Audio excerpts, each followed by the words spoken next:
담대함으로 당시의 시대에 맞지 않는 행함을 나타낼 수 있음이 바로 보이지 않는 비밀을 갖고 있었기 때문인 것처럼 오늘 우리들에게도 어떻게 그렇게 할 수 있겠느냐 또는 왜 그래야 하느냐라고 많이 막 반문들을 하는 것은 아직 안개 속과 같은 세상의 법도에서 빠져나오지를 못해서예요.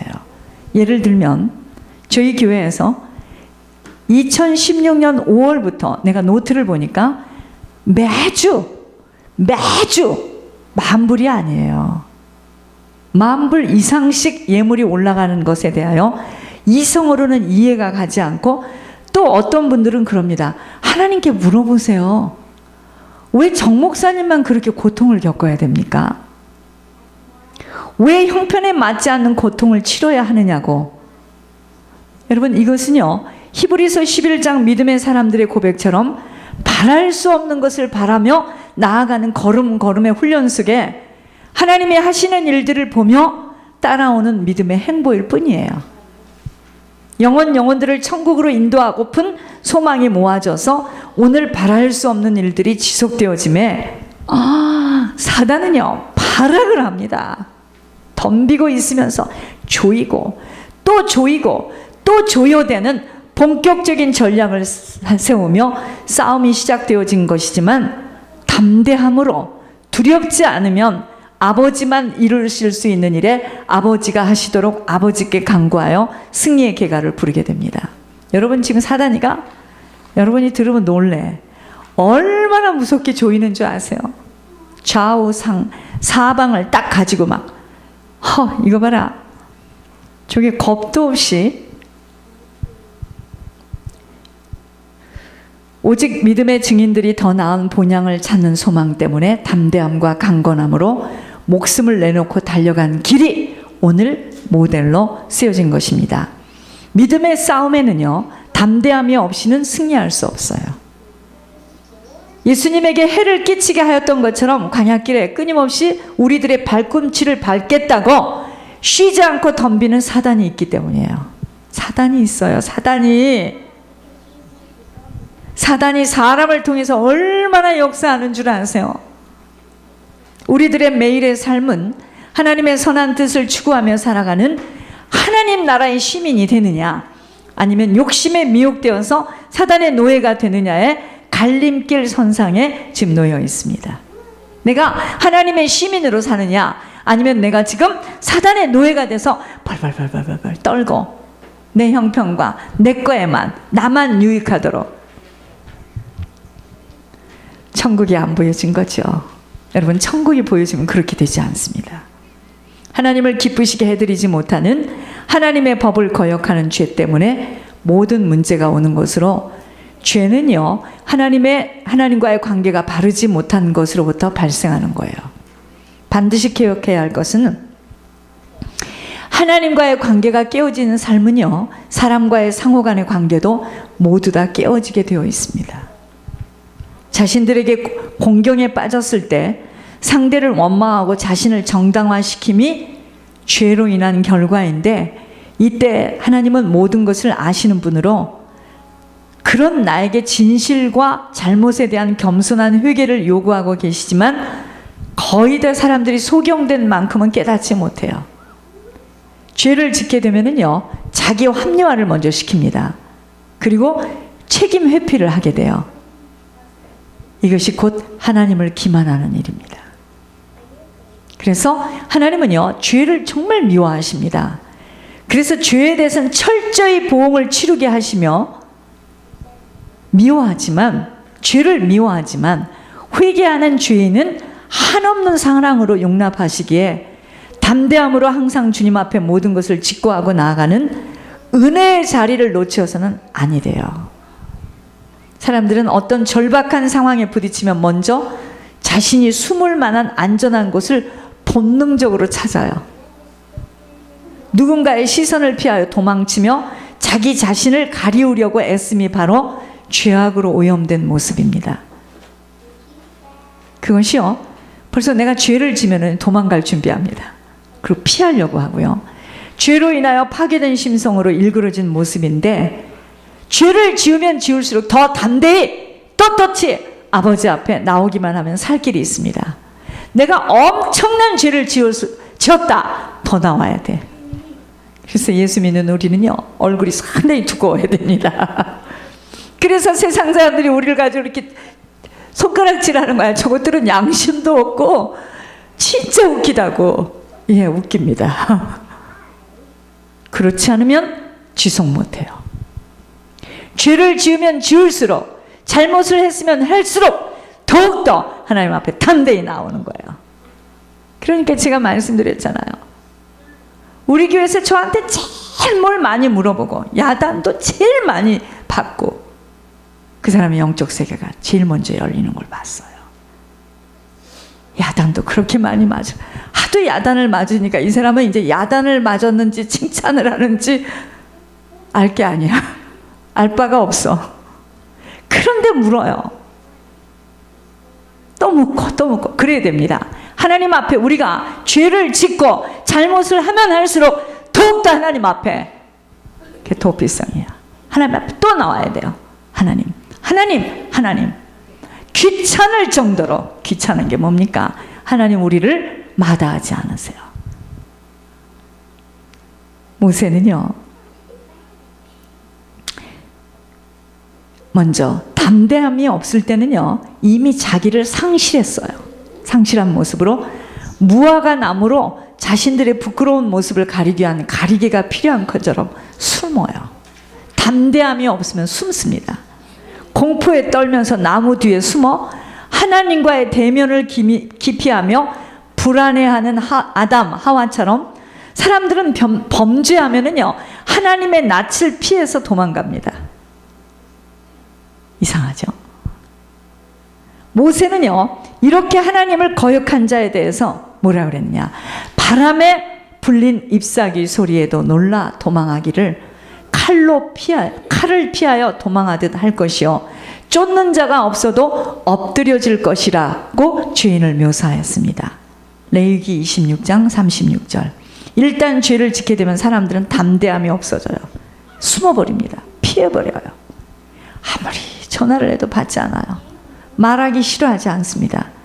지금요, 본인은 알 수 없지만 하나님을 피하는 현상입니다. 죄 속에서. 이처럼 범죄한 영혼들은 도망합니다. 여러분, 애들도 그래요. 죄를 지면 자꾸 엄마하고 눈을 안 마주치려 하고요. 자꾸 어느 이렇게 숨어요. 본능이에요. 성도들이 시험에 빠지면 처음에 하는 말, 저 교회 안 나오겠습니다. 그래요. 돈 벌어 다시 오겠습니다. 도망가겠다는 이야기죠.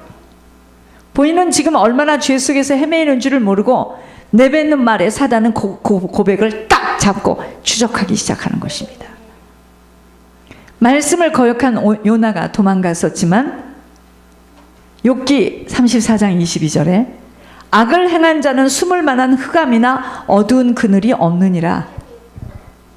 결국 아담도 하나님의 진노를 피할 수 없었던 것처럼 성도들은요, 범죄하고도 숨을 곳이 있다는 착각은 버려야 합니다. 시간 문제이지 반드시 하나님의 징계의 때가 찾아와요.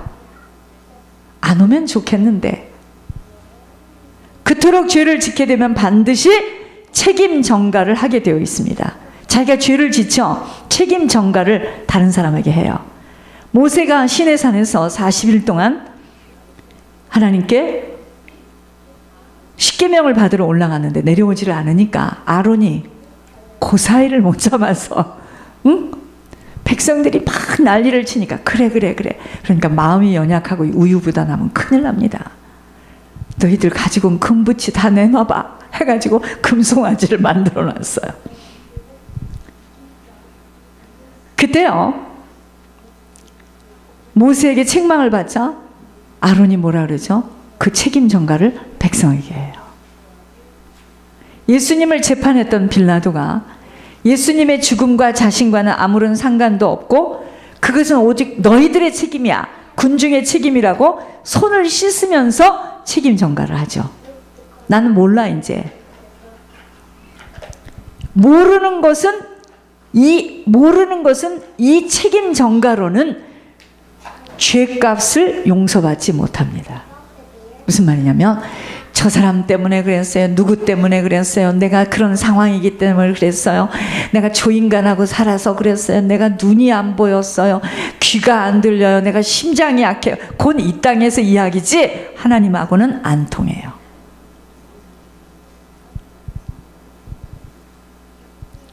그렇게 우리들도 죄를 짓는 일에 조심해야 하지만 만일 실수하여 저질렀다면 주님에게 더 나와야 돼. 죄를 지었으면 그냥 피를 흘리고 더 나와야 됩니다. 응? 무서워 떨어서는 아니 돼요. 벌써 성도들도요. 벌써 하나님, 저하고는 아무 문제가 아닙니다.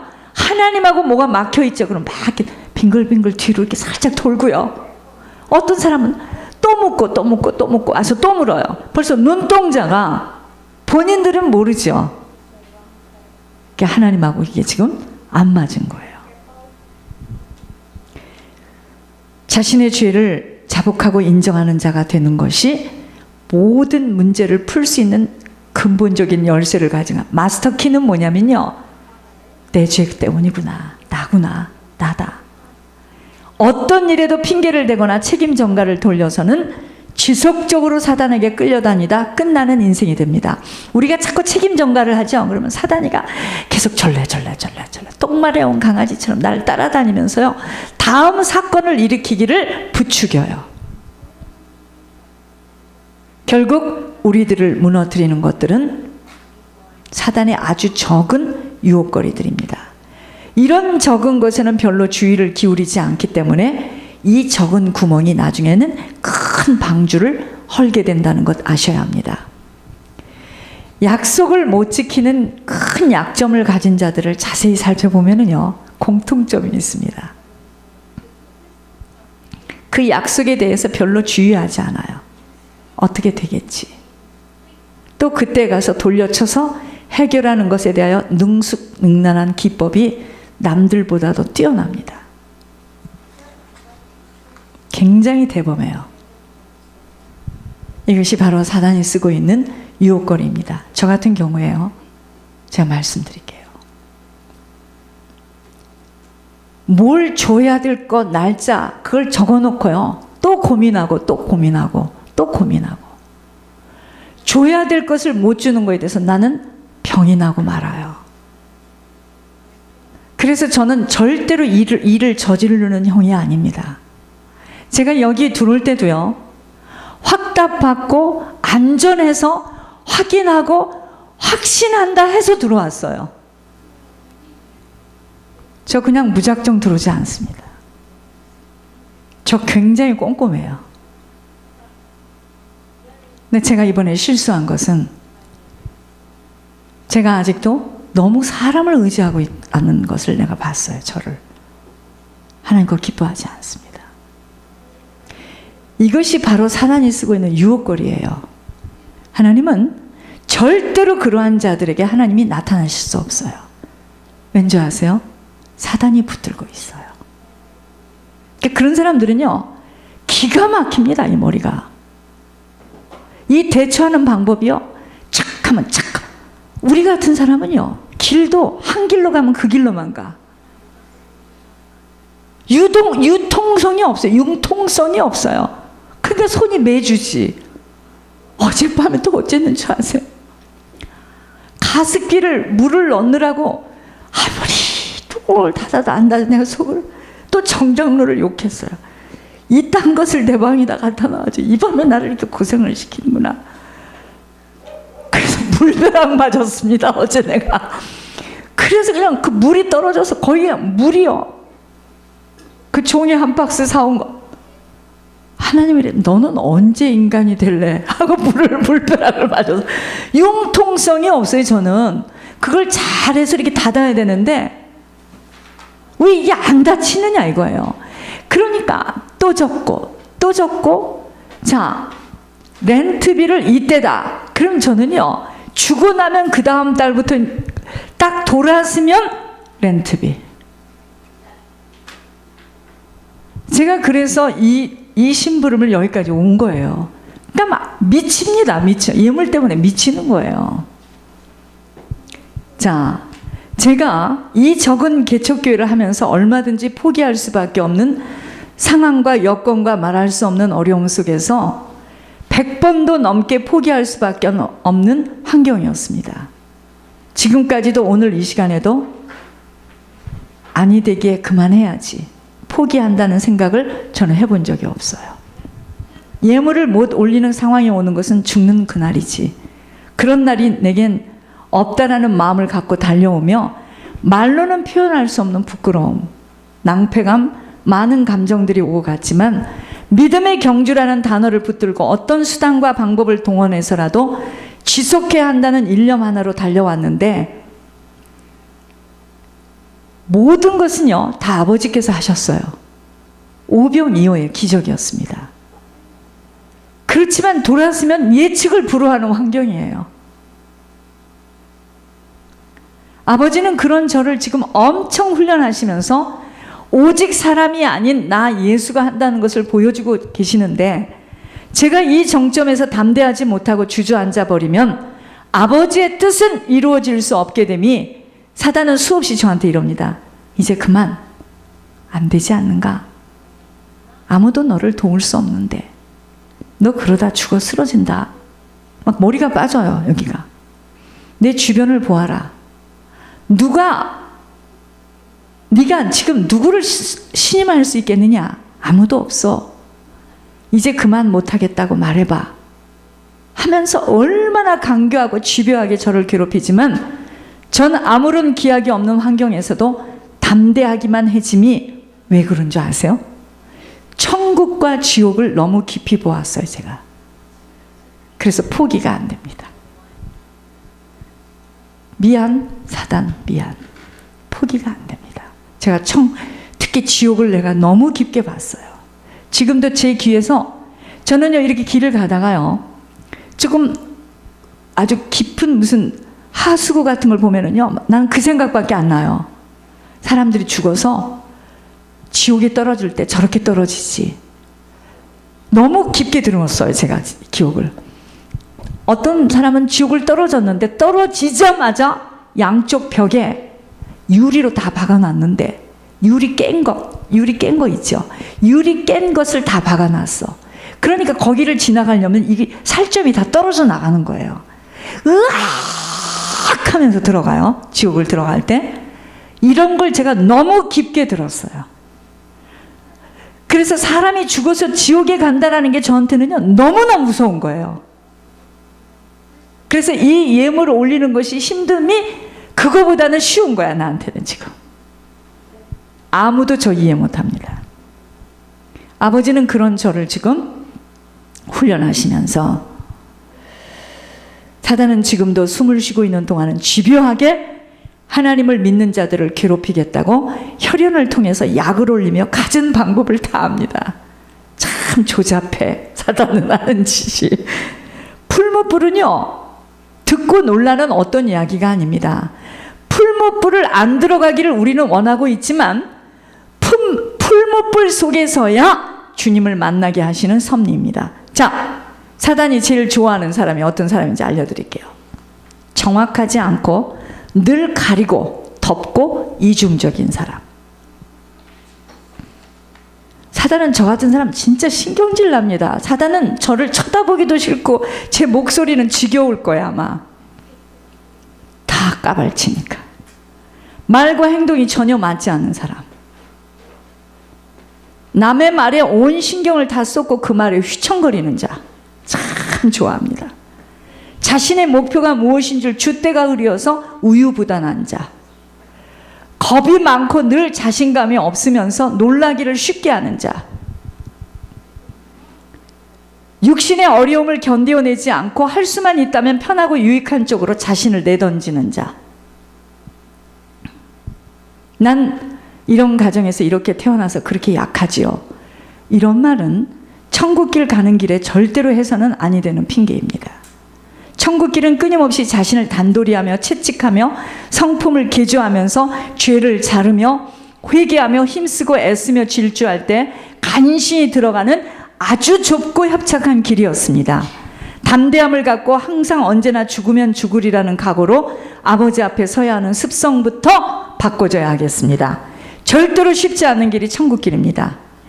결코 세상과 맞추어 살아가면서 입으로만 조아리는 믿음의 고백 앞에는 주님은 절대로 속지 않아요. 믿음의 시트벨트를 메고 달려야 합니다. 그것은 곧 믿음의 행위를 바로 해야 하는 것입니다. 우리가 함께 앉아서 말씀을 듣고 한 주 한 주를 향해 나아가지만 희생과 헌신과 충성의 믿음의 행위만큼, 그렇게 하는 행위만큼 아버지에게도 구별되어지는 인생으로 이 땅에서부터 천국 생활을 하게 되는 거예요. 아버지는 절대로 똑같이 대하지 않아요. 차별은 하지 않아요. 구별해요. 하나님 구별하십니다. 담대함이 없이는 이 광야길은 사단의 덫에 걸리기에 항상 기뻐하고 쉬지 말고 기도하며 모든 일에 아버지가 하였으므로 불평할 수 없고 감사해야 하는 시간입니다. 아버지가 그러셨구나. 많은 사람들이 들어가기를 원하여도 들어갈 수 없는 천국길은 반드시 들은 말씀이 믿음과 부합되어지는 행함이 없이는 들어갈 수 없기에 바람에 나는 갈대와 같이 환경에 요동하고 흔들리는 자들은 천국길 지속할 수 없어요. 그렇게 되면은요, 정신의 문제가 오는 육신의 한계 속에서들 경건의 능력을 유지할 수가 없어 결국은요, 이제 보세요. 여러분들의 노후를 한번 보시기 바랍니다. 내가 지금 어떻게 사느냐에 따라서 내 노후가 결정이 되는데, 여러분 천국길 지속하지 못하면 반드시 정신의 문제 옵니다. 심하게 와요.